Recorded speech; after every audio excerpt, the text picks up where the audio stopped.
ginataang langka with dilis. Nagluto nga kami ng ginatang langka dito sa UA, guys. Kaso ang hirap pala dito maghiwa. Ay! Very good, Diyos ko. Time niya magkatay. Kasi hindi maganda tong kutsilyo. Ate, feeling ko dapat inapos mo muna. Takal. Bukwan! Hindi mo magkatay ng langka. Sabi ko sa inyo, hindi ako marunong magkatay nito eh. Ko. Sabahin mo ganito sa'yo, parang feeling mas madali for you. Hatiin mo muna sa gitna. Ano ba talaga ganto? Kahit ano. Pag ganun muna. Ang hirap nga. Parang upo ba, di ba? Hinahati mo na yung Ang hirap nga eh. Ang langka, ginataan with dilis. Ayan.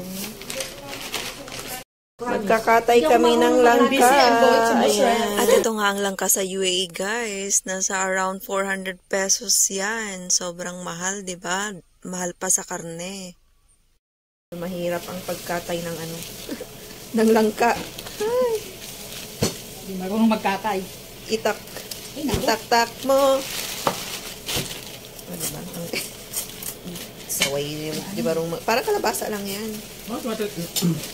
Ay, may crunchiness na.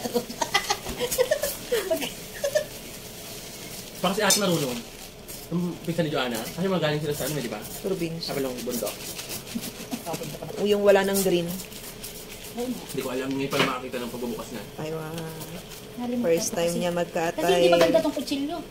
Ate, feeling ko dapat inapos Puti. mo muna. Takal. Bukwan! Hindi mo magkatay ng langka. Sabi ko sa inyo, hindi ako marunong magkatay nito eh. Ko. Sabahin mo ganito sa'yo, parang feeling mas madali for you. Hatiin mo muna sa gitna. Ano ba talaga ganto? Kahit ano. Pag ganun muna.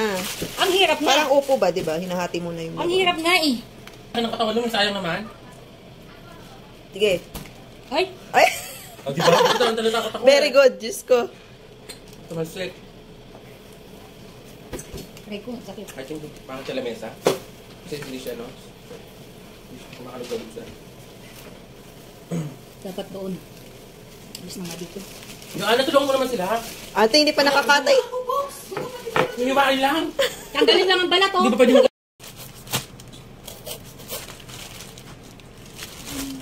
Struggle is real.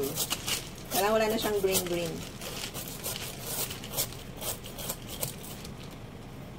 Saan kaya galing na lang kato? Galing. At tinulungan ko na nga dito si ate maghiwa ng langka. Ayan, bale, pangalawang hiwa na yan. Pagtanggal ng balat, tinanggal ko lang yung parang dagta niya. Ang tagal ko nang gustong kumain ng langka, guys. Ginataan na langka kasi sa Pinas lang ako huling nakatikim niyan. At dito nga sa UAE ay pasalamat ako na meron ako nakita na mabiling fresh na langka. Hindi ko nga lang sure kung saan ito galing, kung galing ba ito ng India or galing ba ito ng Pilipinas. Pero yung itsura niya ay parang kagaya talaga ng langka ng Pinas. At sa oras na nga na yan ay hinimay-himay ko na yung langka. At balit, yung buto ay iniiwasan ko kasi kailangan tanggalin yon kapag nagugulay kasi medyo mapait yon, lalo na yung balat niya. Medyo mahaba nga lang ang proseso ng paggugulay nito kasi kailangan mo talaga ng pasensya kasi ayan, ang daming kailangang himayin. At ayun nga, yung gitna ay kailangan tanggalin yon kasi kahit anong pakulo mo, matigas talaga yon, hindi yon basta-basta lumalambot. Malapit na nga palang mahinog itong langka nito. Ayan, medyo dilaw na yung kanyang loob. Yung kanyang laman. Ayan. Pero syempre, isasama pa rin natin yan kasi pwede naman yun.